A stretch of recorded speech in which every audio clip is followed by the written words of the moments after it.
Hello बच्चों, let's see the question. Question says picture based question है ये, और आपको यहाँ पे पिक्चर को देख के बताना है कि ये कौन से सेक्टर से बिलोंग करता है।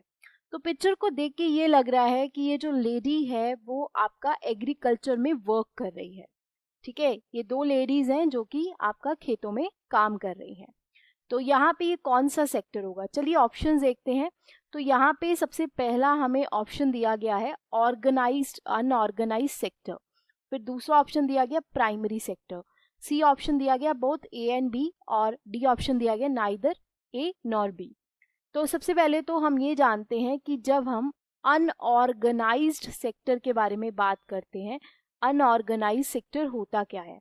अनऑर्गेनाइज सेक्टर वो सेक्टर होता है जो कि आपके गवर्नमेंट के अंदर एक कोई रजिस्ट्रेशन इसमें नहीं होती है।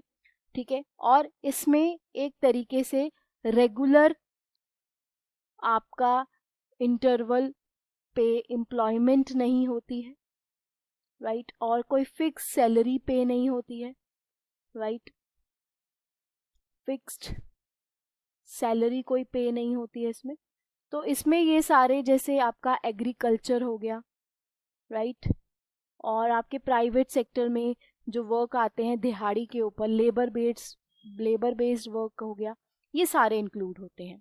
उसी तरीके से प्राइमरी सेक्टर वो सेक्टर होता है जिसमें नेचुरल रिसोर्सेज के थ्रू आपके जो है प्रोडक्ट जो होते हैं वो सेल होते हैं। जैसे एग्रीकल्चर एक प्राइमरी सेक्टर में आता है, फिशिंग हो गया, ये भी आपका प्राइमरी सेक्टर में आता है, माइनिंग हो गई, ये भी आपकी प्राइमरी सेक्टर में आते हैं। जो भी काम हम नेचुरल रिसोर्सेज के थ्रू करते हैं ना, वो सारा प्राइमरी सेक्टर में आता है। तो यहाँ पे ये एक तरीके का प्राइमरी सेक्टर भी है और अनऑर्गेनाइज सेक्टर भी है। सो दैट इज वाई यहाँ पे जो हमारा राइट आंसर आएगा वो आएगा both A and B, right.